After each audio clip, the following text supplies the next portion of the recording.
సాధించడం అట్లా చేసినాం. ప్రతి ఒక్కరు సైనికులు కార్యకర్తలు ఉన్నారంటే టీఆర్ఎస్కే ఉన్నారు. ఇవాళ ఒక పిలుపుతో ఇంతమంది వచ్చారు ఒక కార్పొరేషన్. ఇంకా సగం మంది జర కన్ఫ్యూజ్ ఉండి రాలే, లేకపోతే ఇవాళ కాదు ఇంకా ఇంత పెట్టాలంటే సరిపోను.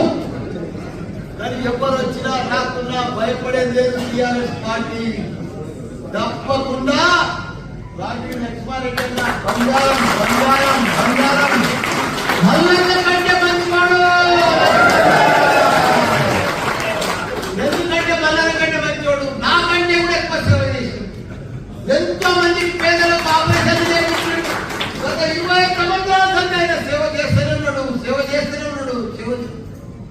అసలు నాయకులు ఎక్కడ కూడా మనకు దొరకడం మన అదృష్టం.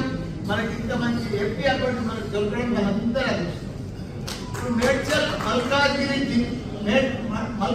ఎంపీల 7 నియోజకవర్గాలు 7 ఎమ్మెల్యేలు మనతోనే ఉన్నారు. కార్పొరేటర్లు అంతా బీఆర్ఎస్ఏ. 7 నియోజకవర్గాల్లో కార్పొరేటర్లు అంతా కూడా బీఆర్ఎస్. 200 మంది చిల్లర. వాళ్ళకి ఎవరికి కూడా క్యాడర్లు లేరు, నాయకులు లేరు, మనుషులు లేరు, బూత్లలో కూర్చుంటేందుకు కూడా లేరు వాళ్ళు. కాకపోతే కొన్ని అవిశ్వాసం, కొద్దిగా లోకల్ స్థానిక నాయకులు అవిశ్వాసం పెట్టుకోగా డిస్టర్బ్ అయ్యారు. కానీ లేకపోతే మన నాయకులు మొన్న ఎట్లా కల్పించారు బ్రహ్మాండంగా.